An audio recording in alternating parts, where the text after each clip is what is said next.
Hello friends, आप सभी को मेरा नमस्कार। आप सभी का स्वागत है हमारे इस चैनल वैष्णव ट्यूटोरियल्स पर। आई होप आप सभी बढ़िया होंगे। तो चलिए आज का वीडियो शुरू करते हैं। प्राचीन भारत का इतिहास में हमारा आज का टॉपिक है हड़प्पा सभ्यता या सिंधु घाटी की सभ्यता भी से बोला जाता है। तो इस वीडियो में हम हड़प्पा सभ्यता के बारे में पढ़ने वाले हैं। हड़प्पा सभ्यता जो कि भारत की सबसे प्राचीन नगरीय सभ्यता थी, और हड़प्पा सभ्यता के बारे में वो सारी चीज़ें हम पढ़ने वाले हैं वीडियो में कि हड़प्पा सभ्यता जो थी वो किन किन स्थलों पे फैली हुई थी, क्या क्या था इसके बारे में। तो सारी चीज़ें हम डिटेल में करेंगे और वीडियो को पार्ट में डिवाइड करेंगे और हड़प्पा सभ्यता के बारे में पूरे डिटेल से पढ़ेंगे। तो चलिए शुरू करते हैं। हड़प्पा सभ्यता, सिंधु घाटी की सभ्यता। तो सबसे पहले जान लेते हैं हड़प्पा सभ्यता, सिंधु घाटी की सभ्यता के बारे में। तो जो हड़प्पा सभ्यता है, हड़प्पा सभ्यता को और भी बहुत सारे नामों से जाना जाता है, जैसे सिंधु घाटी की सभ्यता, सिंधु सभ्यता, सिंधु सरस्वती सभ्यता, इन नामों से भी इसे जाना जाता है। सिंधु घाटी सभ्यता जो है वो भारत, पाकिस्तान और अफगानिस्तान में फैली हुई, यानी कि इन जगहों पे फैली हुई थी जो थी हड़प्पा सभ्यता। सिंधु घाटी सभ्यता की अब तक 1500 से अधिक पुरास्थलों की खोज की जा चुकी है। यानी कि जो सिंधु घाटी की सभ्यता है या हड़प्पा सभ्यता है, तो इसमें 1500 से अधिक पुरास्थलों की, पुरानी जगहों की खोज की जा चुकी है, जो कि हड़प्पा सभ्यता में जो स्थल थे उनकी। इस सभ्यता के जो प्रमुख नगर हैं वो हैं हड़प्पा, मोहनजोदड़ो, रानीगढ़ी, कालीबंगा, धौलीवरा और भी बहुत सारे ऐसे वो स्थल हैं जो कि हड़प्पा सभ्यता से जुड़े हुए हैं। यह एक कांस्य युगीन सभ्यता थी। हड़प्पा सभ्यता जो थी वो एक कांस्य युगीन सभ्यता थी, और ये सिंधु घाटी की सभ्यता जो है, हड़प्पा सभ्यता, ये विश्व की महानतम सभ्यताओं में से एक मानी जाती है। तो चलिए इसके बारे में आगे रीड करते हैं।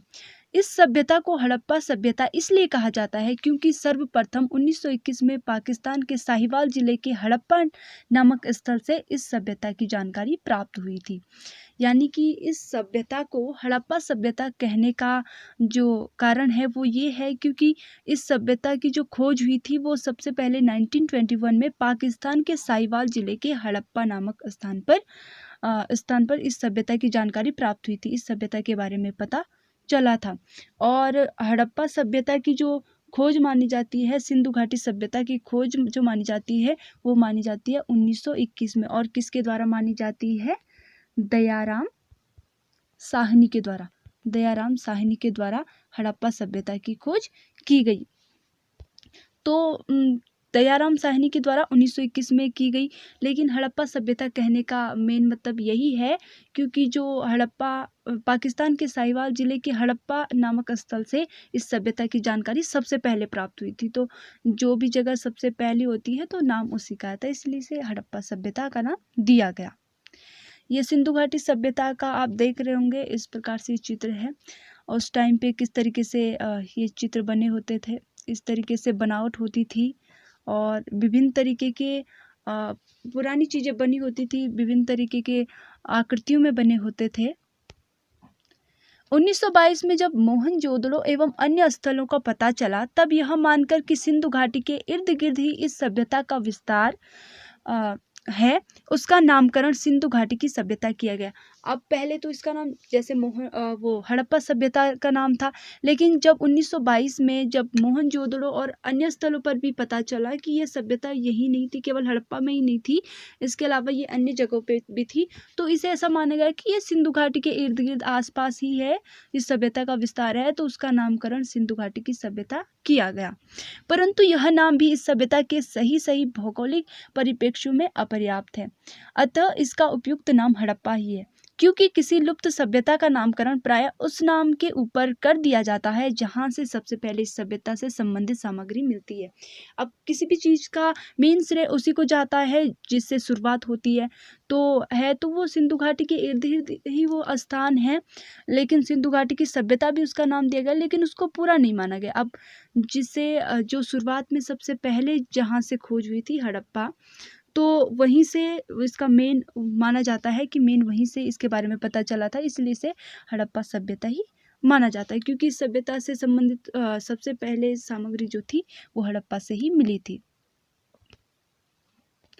अब आगे आता है, वर्तमान में हड़प्पा सभ्यता का जो क्षेत्रफल है वो है 12,99,600 वर्ग मील है। वर्तमान में हड़प्पा सभ्यता का क्षेत्रफल जो है वो है 12,99,600 वर्ग मील है। इसका विस्तार पश्चिम में सुत्कगेंडोर के मकरान तट से, पूर्व में आलमगीरपुर जो कि मेरठ जिला में है, एवं उत्तर में जम्मू से लेकर तथा दक्षिण में नर्मदा तक था। यानी कि ये चारों दिशाओं में उसकी सीमा रेखाएं बताई गई हैं कि जो हड़प्पा सभ्यता थी वो उसका विस्तार कितना था, वो फैली हुई कितनी थी।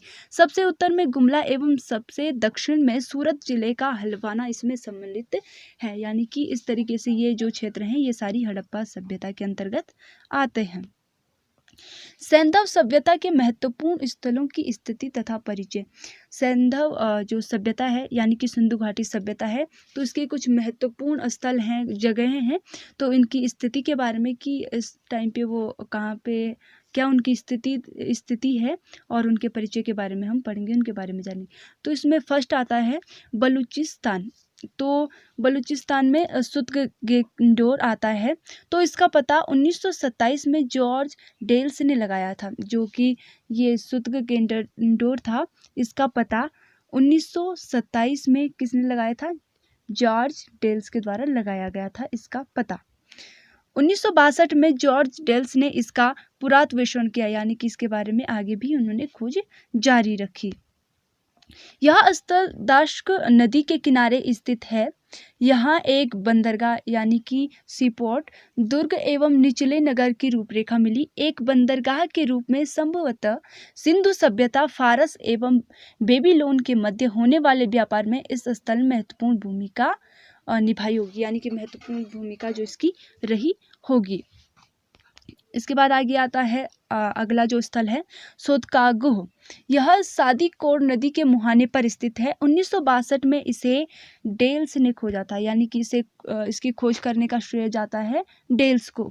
यहाँ पर भी ऊपरी एवं निचली 2 टीले मिले हैं। यह बंदरगाह न होकर समुद्र तट एवं समुद्र से दूरवर्ती भूभाग के मध्य व्यापार का केंद्र रहा होगा, यानी कि व्यापार से संबंधित चीज़ों के लिए आदान प्रदान इधर उधर करने के लिए ये जगह भी क्या थी? फेमस थी। आगे आता है डाबरकोट। जो डाबरकोट था यह विंदार नदी के मुहाने पर स्थित था। ये जो था डाबरकोट, ये विंदार नदी के मुहाने पर स्थित था। तो ये सारी चीज़ें सिंधु घाटी सभ्यता से रिलेटेड स्थल हैं जहाँ पे खोज की गई। पता चला कि जो भी चीज़ें प्राप्त हुई तो उससे पता चला कि यहाँ भी हड़प्पा सभ्यता थी, सिंधु घाटी सभ्यता थी। ये मोहनजोदड़ो पाकिस्तान, ये एक चित्र दिखाई दे रहा है कि किस प्रकार से जो हड़प्पा सभ्यता का जो प्राचीन चीज़ें मिली हैं वो किस प्रकार से हैं, और ये आपको यहाँ पे दिखाई दे रहा होगा। तो यहाँ पे डाबरकोट भी लिखा हुआ है, यहाँ ऊपर वाली साइड पे यहाँ पे है डाबरकोट। तो इस तरीके से जो स्थल थे ये थे उस टाइम पे, बहुत ही स्थल इनको मानचित्र में दिखाया गया है कि इस टाइम पे किस जगह पे हैं। सिंधु, तो सिंधु घाटी सभ्यता के अंतर्गत जो एक स्थल आता है मोहनजोदड़ो। मोहनजोदड़ो का अर्थ होता है मुर्दों के टीले। जो मोहनजोदड़ो वर्ड है इसका अर्थ होता है मुर्दों के टीले। सिंधु नदी के पूर्वी किनारों पर स्थित सिंधु सभ्यता के एक केंद्र के रूप में मोहनजोदड़ो, या जिसे मृतकों का टोला भी कहा जाता है, की खोज 1922 में राखलदास बनर्जी ने उस समय की, जब वे एक बौद्ध स्तूप का वहां पर उत्खनन करवा रहे थे। यानी कि उस चीज को वो खनन करवा रहे थे किसी बौद्ध स्तूप का, और उसके दौरान उन्हें जो हुई मोहनजोदड़ो उस टाइम पे जो हुआ उस समय वहां की खोज हुई। मार्शल के नेतृत्व में 1922 से 1923 तक यहाँ पुनः खुदाई की गई या कराई गई। यहाँ नगर निर्माण के चरण प्राप्त हुए हैं, यानी कि यहाँ जो है वो नगर निर्माण के चरण प्राप्त हुए हैं। 1950 में सर मार्टिमर व्हीलर ने पुनः यहाँ की खुदाई कराई, यानी कि मोहनजोदड़ो में, और सन 1964 और 1966 में अमेरिका के पुरातत्वविद डेल्स ने भी यहाँ उत्खनन करवाया। तो इस प्रकार से विभिन्न लोगों के द्वारा यहाँ उत्खनन करवाया गया और इस तरीके से यहाँ की खोज, यहाँ के बारे में जानकारी प्राप्त हुई। आगे आता है आगे जो स्थल है उसका नाम है कोट दीजी। 1935 में धुर्रे ने इस स्थल से कुछ बर्तन इत्यादि प्राप्त किए थे। 1955 से 57 में फजल अहमद ने इस स्थल का उत्खनन करवाया। यहाँ पर सिंधु सभ्यता के नीचे एक और संस्कृति के अवशेष मिले जिसे कोट दीजी संस्कृति कहा गया। तो ये इम्पोर्टेंट है कि कोट दीजी संस्कृति किसे कहा गया। तो जब उत्खनन करवाया गया तो यहाँ सिंधु सभ्यता के नीचे एक और संस्कृति के अवशेष मिले और उसे ही कोट दीजी संस्कृति कहा गया। यहाँ सिंधु सभ्यता से संबंधित बागान मिले हैं।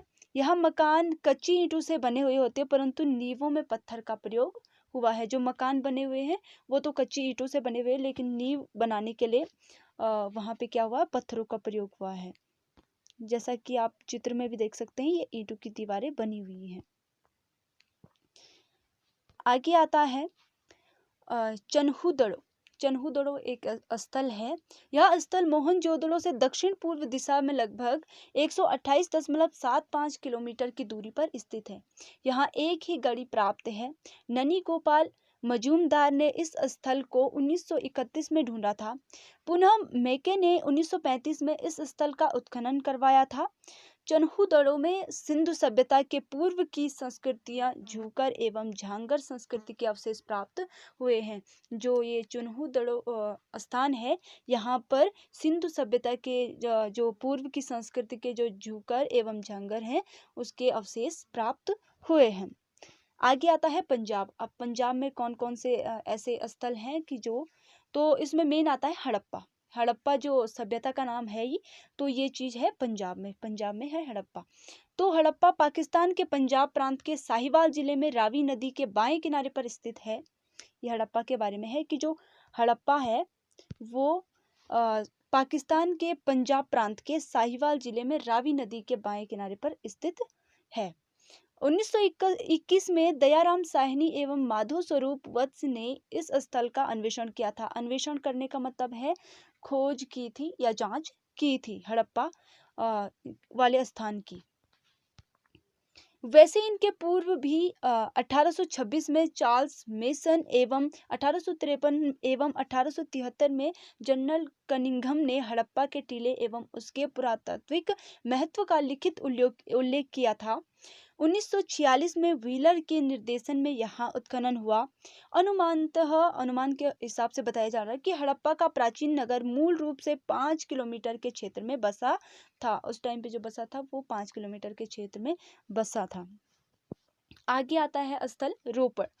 पंजाब में शिवालिक पहाड़ी की उपत्यका यानी कि चोटी में स्थित इस स्थल की खुदाई यज्ञदत्त शर्मा के निर्देशन में 1955 से 1956 तक हुई, यानी कि 1 साल तक। रोपड़ में सिंधु सभ्यता के अतिरिक्त 5 अन्य सिंधु उत्तर संस्कृतियों के अवशेष भी प्राप्त हुए हैं। यहाँ से कांचुली मिट्टी एवं अन्य पदार्थों के आभूषण, ताम्र कुल्हाड़ी यानी कि तांबे की कुल्हाड़ी, चार्ट फलक, तांबे की कुल्हाड़ी प्राप्त हुई है। एक कब्रिस्तान भी मिला है। तो रोपड़ से ये सारी चीजें मिली हैं हड़प्पा सभ्यता के टाइम की। आगे आता है बाड़ा। यह स्थल रोपड़ के पास ही स्थित है। जो रोपड़ है उसी के पास में स्थित है ये बाड़ा स्थल। संघोल आगे वाला स्थल आता है। यह स्थल पंजाब प्रांत के लुधियाना जिले में स्थित है। जो ये है पंजाब के लुधियाना जिले में स्थित है, जिसकी खुदाई एस तलवार एवं रविंद्र सिंह बिष्ट ने कराई थी। इनके द्वारा इसकी खुदाई करवाई गई थी। यहाँ से तांबे की 2 छेनियाँ, कांचली मिट्टी की चूड़ियाँ, बाली और मनके प्राप्त हुए हैं। यहाँ कुछ वृत्ताकार गर्त मिले हैं जो अग्नि स्थल के रूप में प्रयुक्त लगते हैं। ऐसा लगता है कि इनका प्रयोग अग्नि स्थल के रूप में किया जाता था। अब आता है हरियाणा। हरियाणा प्रांत में ऐसे कौन कौन सी जगह है, तो हरियाणा में एक जगह आती है राखीगढ़ी। हरियाणा प्रांत के जिंद जिले में स्थित इस स्थल की खोज सूरजभान और आचार्य भगवान देव ने की थी। यहाँ से सिंधु पूर्व सभ्यता के अवशेष भी प्राप्त हुए हैं। यहाँ से तांबे के उपकरण एवं सिंधु लिपि युक्त एक लघु मुद्रा भी उपलब्ध हुई, एक छोटी सी मुद्रा भी उपलब्ध हुई है। कहाँ से हुई है, हरियाणा के राखीगढ़ी जो स्थान है वहाँ पे, जो हरियाणा प्रांत के जिंद जिले में जो कि स्थित है। तो यहाँ से लघु मुद्रा भी उपलब्ध हुई है, ये चीज भी मिली है। इसके बाद आगे आता है बड़ावली या बनवाली, एक स्थान का नाम है। यह हिसार जिले में सरस्वती नदी जो अब सूख चुकी है, सरस्वती नदी जो थी, तो बताया जाता है कि अब लुप्त हो चुकी है, तो इसे सूखा हुआ माना जाता है कि सूख चुकी है, की घाटी में स्थित है। रविंद्र सिंह बिष्ट ने 1973 से 74 में यहाँ उत्खनन करवाया। यहाँ प्राप्त पुरातात्विक सामग्री में तांबे के बाणाग्र बाणाग्र बोलते हैं, जो कि तलवार की धार से रिलेटेड चीजें होती है, साल उस तरह मन के पशु और मानव मृण मूर्तियां, बांट बटखरे, मिट्टी की गोलियां, सिंधु लिपि में अंकित लेख वाली मुद्रा आदि प्राप्त हुए हैं। ये हुई है बनावली या बनवाली से ये सारी चीजें प्राप्त हुई हैं। और इनका यहाँ का उत्खनन रविंद्र सिंह बिष्ट के द्वारा 1973 से 1974 के बीच कराया गया था। तो आगे आता है मितांथल। तो ये जो मितांथल है ये हरियाणा प्रदेश में भिवानी जिले में स्थित है, और इस स्थल का जो उत्खनन कराया था वो 1968 में सूरजभान ने करवाया था। इसके बाद आगे आता है कि राजस्थान में कौन कौन से ऐसे स्थल हैं जो हड़प्पा सभ्यता से जुड़े हुए हैं। तो एक था कालीबंगा। राजस्थान प्रांत के गंगानगर जिले में स्थित घग्गर, जिसको प्राचीन सरस्वती के नाम से भी जाना जाता है, के किनारे कालीबंगा स्थित है। यहाँ सिंधु सभ्यता के साथ साथ सिंधु पूर्व सभ्यता के अवशेष भी प्राप्त हुए हैं। सिंधु सभ्यता के अवशेष तो प्राप्त हुए, लेकिन उसके साथ साथ सिंधु पूर्व सभ्यता के अवशेष भी यहाँ प्राप्त हुए हैं। 1961 में ब्रजवासी लाल एवं बालकृष्ण थापड़ के निर्देशन में 1961 में यहाँ खुदाई संपन्न हुई थी, यानी कि खुदाई की गई थी 1961 में। और यहाँ खुदाई में 2 टीले मिले हैं, 2 टीले सुरक्षा दीवारों से घिरे हुए। जो यहाँ की खुदाई की गई उसमें 2 टीले मिले हैं, और दोनों टीले सुरक्षा दीवारों से घिरे हुए हैं, यानी कि उन्हें दीवारों से घेर कर बनाया गया है। अब आता है उत्तर प्रदेश। उत्तर प्रदेश में केवल एक ही जगह है, वो है आलमगीरपुर, जो कि मेन जगह है। यह हिंडन नदी के तट पर स्थित है। इसके बारे में जो है वो है हिंडन नदी के तट पर ये जगह स्थित है। अब आगे बारी आती है गुजरात। गुजरात में एक स्थल है, वो है रंगपुर। यह मादर नदी के तट पर स्थित है, जहां माधो स्वरूप वत्स ने 1931 से 1934 में तथा रंगनाथ राव ने 1953 से 54 में उत्खनन करवाया था। इनके द्वारा यहाँ इस टाइम पे उत्खनन करवाया गया था। इसके बाद आगे आता है लोथल। लोथल यह काठियावाड़ में स्थित है, काठियावाड़ में स्थित है। यहाँ पर एक गोदी मिली है जो समुद्री आवागमन तथा व्यापार के लिए महत्वपूर्ण थी। यहाँ मानकों का एक कारखाना मिला है, हाथी के दांत भी मिले हैं। जो लोथल जगह है वहाँ से हाथी के दांत भी मिले हैं। इसके अलावा मानकों का एक कारखाना मिला है, और एक गोदी मिली है जो कि समुद्री आवागमन, समुद्र में आने जाने के लिए और व्यापार के लिए बहुत ही महत्वपूर्ण थी। इसके बाद आगे आता है सुरकोतड़ा। सुरकोतड़ा जो है वो कच्छ में स्थित सुरकोतड़ा की खोज श्री गजपत जोशी के द्वारा की गई थी, और उन्होंने 1964 ईस्वी में की थी। यहाँ सिंधु सभ्यता के बर्तनों के साथ साथ एक नई तरह की लाल भांड भी मिला है। यहाँ समाधान के उदाहरण मुख्यतः अस्थि कलशों के रूप में मिले हैं। बड़ी चट्टान से ढकी एक कब्र भी मिली है। यहाँ घोड़े की हड्डियां भी मिली हैं।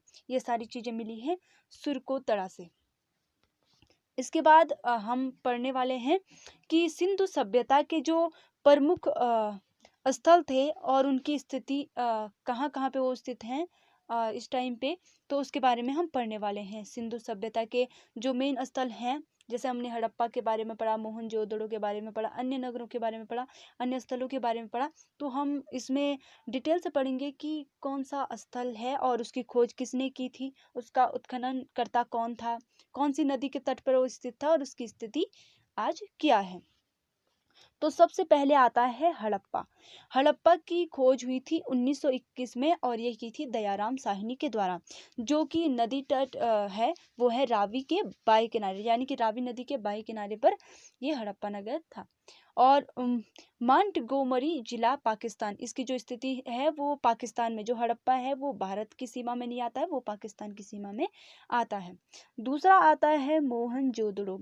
मोहनजोदड़ो की खोज जो की थी 1922 में राखलदास बनर्जी के द्वारा की गई थी। ये सिंधु के दाहिने किनारे पर स्थित है और लड़काना जिला सिंध ये भी पाकिस्तान में स्थित है। तो मतलब जो हड़प्पा सभ्यता की ये मेन नगर हैं हड़प्पा और मोहनजोदड़ो, ये भारत की सीमा में नहीं आते, ये पाकिस्तान की सीमा में आते हैं। तो मतलब ये पाकिस्तान में है। इसके बाद आगे आता है सुतका गेंडोर।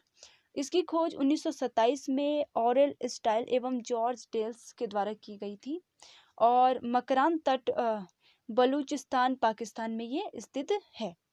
आगे आता है चन्हूदड़ो। इसकी खोज 1931 में की गई और एम.जे. मजूमदार के द्वारा की गई और जो नदी तट है वो है सिंधु के बाएं किनारे पर स्थित है और सिंध प्रांत पाकिस्तान में ही ये इसकी स्थिति है। मतलब ये अभी वहाँ स्थित है, ये जगह पाकिस्तान की सीमा में आता है।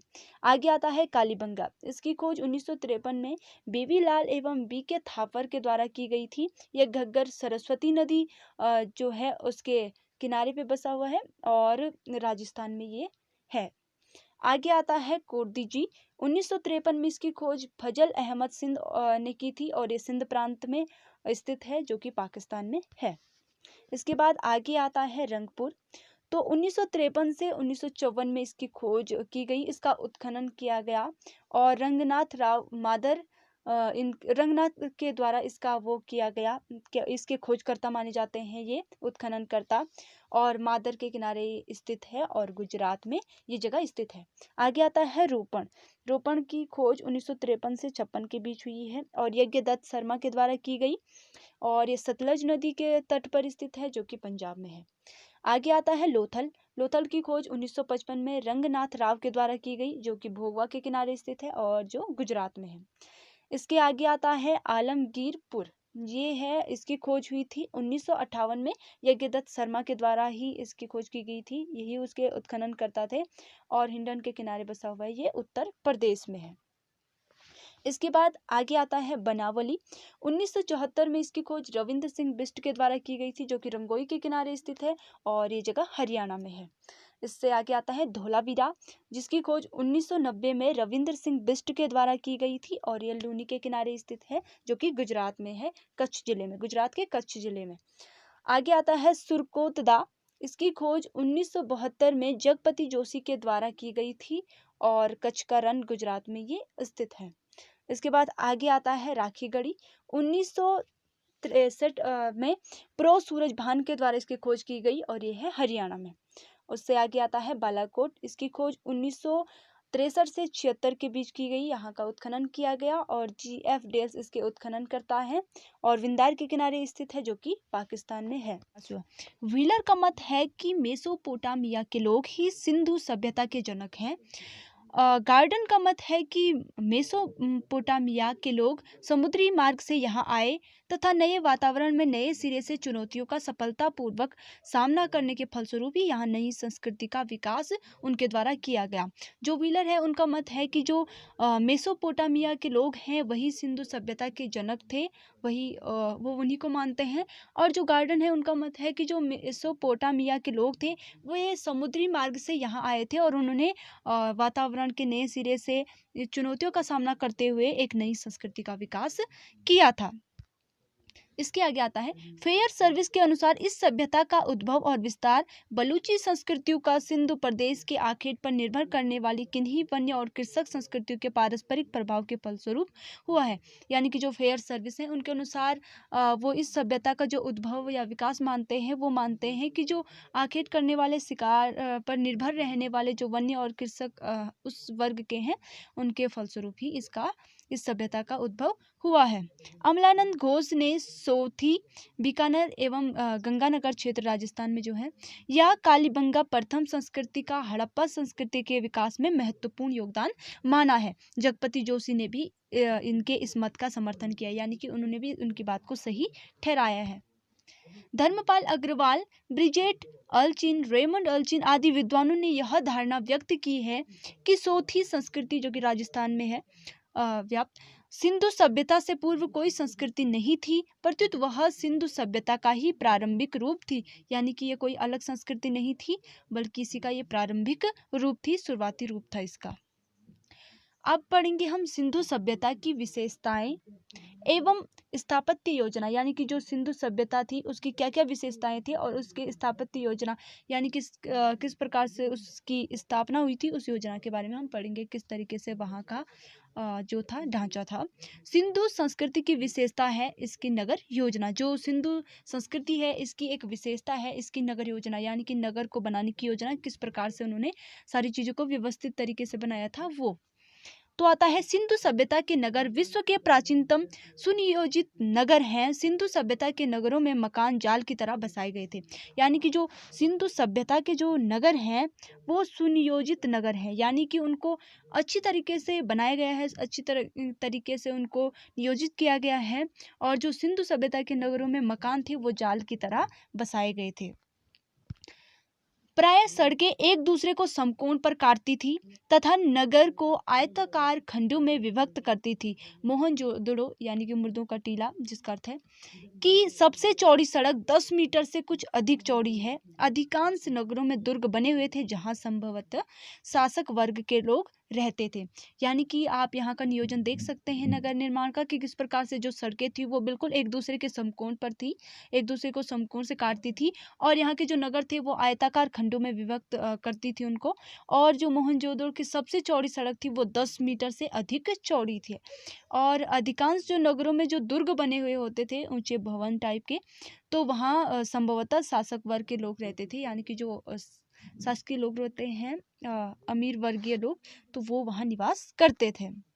दुर्ग के बाहर निचले स्तर पर ईंटों के मकानों वाला शहर बसा था जहां सामान्य लोग रहते थे। सिंधु सभ्यता में किसी भी सड़क को ईंट आदि बिछाकर पक्का नहीं बनाया गया था। जो सिंधु सभ्यता थी वहां पे जो सड़कें थी उनको ईंटों को बिछाकर पक्का नहीं बनाया गया था। सिंधु सभ्यता के प्रत्येक भवन में स्नानागार एवं घर के गंदे जल की निकासी के लिए नालियों का प्रबंध था। कई घरों में कुएं भी थे। गलियों की चौड़ाई 1 मीटर से 2.2 मीटर तक थी। यानी कि जो सिंधु सभ्यता का जो प्रत्येक भवन होता था, जो भी घर होते थे वहाँ पे, तो हर घर में स्नान घर जरूर होता था, और गंदे जल की निकासी के लिए, उसको बाहर निकालने के लिए, उस जल को निकालने के लिए नालियों का भी प्रबंध था। और कई घरों में कुएं भी थे पानी की सुविधा के लिए। और जो गलियों की चौड़ाई थी वो 1 मीटर से 2.2 मीटर तक होती थी। भवन निर्माण में पक्की एवं कच्ची दोनों तरह की ईंटों का प्रयोग हुआ है। सिंधु संस्कृति के नागरिक भवन निर्माण में सजावट और बाहरी आडंबर के विशेष प्रेमी नहीं थे। उनके भवनों में विशेष अलंकरण नहीं दिखाई पड़ता है। यानी कि जो सिंधु सभ्यता के जो उस टाइम पे भवन बने हुए थे, तो उन भवनों को निर्माण करने में पक्की और कच्ची दोनों तरीके की ईंटों का प्रयोग किया गया था, और उन पर ज़्यादा अलंकृत उनको नहीं किया गया था, ज़्यादा सजावट उन पर नहीं बनाई गई थी, और इस तरीके से उनको सजावटी तरीके से नहीं बनाया गया था। तो इस तरीके से पता चलता है कि वे बाहरी आडंबर को पसंद नहीं करते थे, यानी कि भवन निर्माण में सजावट इन चीज़ों को सिंपली बनाते थे, ईंटों से, कच्ची और पक्की ईंटों से। ईंटों पर भी किसी तरह का अलंकरण नहीं होता था। कालीबंगा की फर्श एकमात्र अपवाद है जिसके निर्माण में अलंकृत ईंटों का प्रयोग हुआ है। यानी कि उस टाइम में जो कालीबंगा का फर्श है वो एकमात्र एक ऐसी जगह है जिसके निर्माण में अलंकृत ईंटों का प्रयोग हुआ है, यानी कि सजावटी तौर पर ईंटों का प्रयोग हुआ है। सिंधु सभ्यता के अवशेषों में मंदिर स्थापत्य का कोई उदाहरण नहीं प्राप्त होता है। हड़प्पा की जल निकास प्रणाली विलक्षण थी। संभवतः किसी भी दूसरी सभ्यता ने स्वास्थ्य और सफाई को इतना महत्व नहीं दिया। ये बात क्लियर हो ही जाती है, क्योंकि इस सभ्यता में आपको जैसे पता है कि प्रत्येक भवन के साथ स्नान घर जरूर होता था, उसके साथ ही गंदे जल की निकासी के लिए नालियाँ बनाई गई थी, और घरों में साफ जल के लिए कुएं हुआ करते थे। तो इस तरीके से कहा जा सकता है कि ये सभ्यता स्वास्थ्य और सफाई पर बहुत ही ज़्यादा इनका महत्व था, बहुत ही ज़्यादा ध्यान देती थी, जितना कि हड़प्पा संस्कृति के लोगों ने दिया है सफाई पे ध्यान। सिंधु सभ्यता में प्रयुक्त ईंटें अलग अलग प्रकार की हैं, यानी कि ईंटों का आकार प्रकार अलग अलग प्रकार का है। मोहनजोदड़ो से प्राप्त सबसे बड़ी ईंट 51.43 सेंटीमीटर से इंटू 26.27 सेंटीमीटर की है। जो सबसे बड़ी ईंट प्राप्त हुई है उसकी माप ये है। कुछ ईंटें 35.83 centimetre into 18.41 centimetre into 26.27 centimetre की मिली है। इस प्रकार से अलग अलग माप की ईंटें मिली हैं। और जो सबसे छोटी ईंट मिली है वो है 24.13 सेंटीमीटर गुणा 11.05 सेंटीमीटर गुणा 5.08 सेंटीमीटर की है, यानी कि उसकी माप ये है जो वहाँ सबसे छोटी ईंट मिली है। सामान्यतः व्यवहार में लाई गई ईंटें 27.94 centimetre into 13.97 centimetre into 6.35 centimetre की है। जो ज़्यादातर भवन निर्माण में जो ईंटें प्रयोग की गई हैं तो उनका माप ये वाला है ज़्यादा सटीक, जो कि अधिकतर भवन निर्माण में यूज की गई है। जुड़ाई के लिए सैंधव लोग मुख्यतः मिट्टी के गारे का प्रयोग करते थे। जुड़ाई के लिए जिप्सम के मिश्रण का भी प्रयोग हुआ है, परंतु अत्यंत कम, यानी कि बहुत ही कम इसका प्रयोग हुआ है।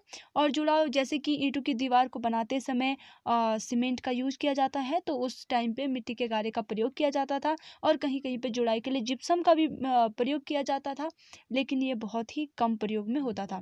मोहनजोदड़ो की केवल एक ही इमारत जो कि विशाल स्नानागार में गिरि पुष्पक का प्रयोग हुआ है। नालियों की जुड़ाई में जिप्सम और चूने के मिश्रण का प्रयोग हुआ है।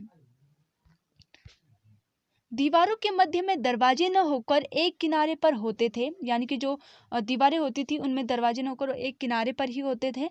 लकड़ी के बने होने के कारण इनके अवशेष प्राप्त नहीं है, क्योंकि अगर लकड़ी के दरवाजे बने होंगे तो वो उस सभ्यता से, और अब जब तक उनकी खोज हुई तब तक तो वो चीज़ें नष्ट हो चुकी होंगी, क्योंकि वो लकड़ी की बनी हुई थी, तो इसलिए इसके अवशेष प्राप्त नहीं हुए या प्राप्य नहीं है। भवनों में खिड़कियों का निर्माण नहीं होता था, यानी कि जो भवन होते थे उनमें खिड़कियां नहीं बनती थी। इमारतों की छतें समतल थी, जो इमारतों की छतें थी वो समतल थी। भवनों में स्तंभों का प्रयोग होता था, परंतु अत्यंत कम, यानी कि कम ही होता था। वर्गाकार एवं चतुर्भुजाकार स्तंभों के अवशेष प्राप्त हुए हैं, वृत्ताकार स्तंभों का प्रयोग नहीं हुआ है। सिंधु सभ्यता के कुएं वृत्ताकार अथवा अंडाकार थे। जो सिंधु सभ्यता के कुएं थे उनका आकार होता था वृत्ताकार या अंडाकार, इस प्रकार के होते थे। अधिकांश कुएं 91 मीटर व्यास वाले थे, पर 61 मीटर वाले छोटे एवं 2.13 मीटर व्यास वाले कुएं भी वहाँ पे मिले हैं, यानी कि इस माप के अन्य कुएं भी वहाँ पे मिले हैं। अब देखते हैं विशेष कार्य की योजना निर्माण, यानी कि जो उनका कार्य करने का तरीका था और किस प्रकार से उन्होंने बनाया था, उस तरीके की योजना का निर्माण। हड़प्पा में नगर के 2 खंड हैं, पश्चिमी टीला गढ़ी। पश्चिमी टीले का कृत्रिम चबूतरे पर गया इस खंड में पाया गया है, यानी कि जो हड़प्पा है इसमें ये चीजें पाई गई हैं। आने वाले दिनों में मुख्य मार्ग उत्तर में था। उत्खनन में उत्तरी प्रवेश द्वार के संपर्क में आने के बीच एक अन्य भंडार, श्रमिक आवास और उत्तरी क्षेत्र के आंतरिक क्षेत्र में है। हड़प्पा में भंडार संख्या 12 जो कि 6-6 की 2 में है, यानी कि 12 है लेकिन वो 6-6 की 2 बारियों में बटे हुए हैं। इसके बाद आगे आता है मोहनजोदड़ो। तो मोहनजोदड़ो जो है वो 2 खंडों में यह खराब और पश्चिमी क्षेत्र में खराब हो गए थे। पश्चिमी कड़ी में कई महत्वपूर्ण स्थान थे, जैसे कि अनभंवर, पुरोहितवास, विशाल द्रव्यागार आदि। मोहनजोदड़ो का सबसे जो प्रमुख स्थल था वो था दुर्ग। विशाल क्षेत्र में इस विशाल अधिभार यह स्नानघर 11.88 मीटर के 7.01 मीटर का था, यानी कि इतना बड़ा था। मोहनजोदड़ो की सबसे बड़ा जो भवन था यहाँ का धान्य कोठार, जो कि 45.71 मीटर था और 15.23 मीटर इसकी लंबाई चौड़ाई थी। मोहनजोदड़ो के इकाइयाँ ईंटों से बनी होती थी, यानी कि जो मोहनजोदड़ो की जो इकाइयाँ हैं वो ईंटों से बने होते हैं। और आगे आता है चन्हुदड़ो। यहाँ मनके बनाने का एक कारखाना स्थापित हुआ था। जो चन्हुदड़ो है यहाँ पे मनके बनाने का एक कारखाना स्थापित किया गया था। लोथल की नगर निर्माण योजना और हेलो सामोनोदर के आधार पर लघु मोहनजोदड़ो कहा गया है, यानी कि जो थल है इसको लघु मोहनजोदड़ो कहा गया है या कहा गया था, ये इसका नाम दिया गया था। आगे आता है कालीबंगा। इस नगर को भी गढ़ी और नगर के रूप में बसाया गया था। गढ़ी को 2 बार खराब कर दिया गया था। अनेक प्रकार के ऊंचे ऊंचे चबूतरों के शिखर पर मौजूद हैं, जैसे यज्ञ के हवन कुंड के रूप में प्राप्त हुआ है, ये सारी चीज़ें यहाँ से प्राप्त हुई हैं और इस तरीके से यहाँ का सारा जो था वो कार्य योजना थी। इस प्रकार से यहाँ के भवनों का निर्माण किया गया था, कुओं की नाप दी गई है, दीवारों पे किस तरीके के ईंटों का प्रयोग होता था, ये सारी चीज़ें इसमें बताई गई हैं। तो ये सारी चीज़ें हमने पढ़ी। तो अगले वीडियो में हम पढ़ेंगे उनकी कलात्मक गतिविधि के बारे में कि किस प्रकार से पाषाण से, धातुओं से, मूर्तियों से आदि इन चीज़ों का वहाँ पे कितना महत्व था, किस हिसाब से वो चीज़ें बनाई गई थी। तो उस चीज़ के बारे में हम वीडियो के अगले पार्ट में पढ़ेंगे। तो आप लोग को वीडियो पसंद आई होगी, तो आप लोग वीडियो को लाइक कीजिएगा, चैनल को सब्सक्राइब कीजिएगा। Thank you so much.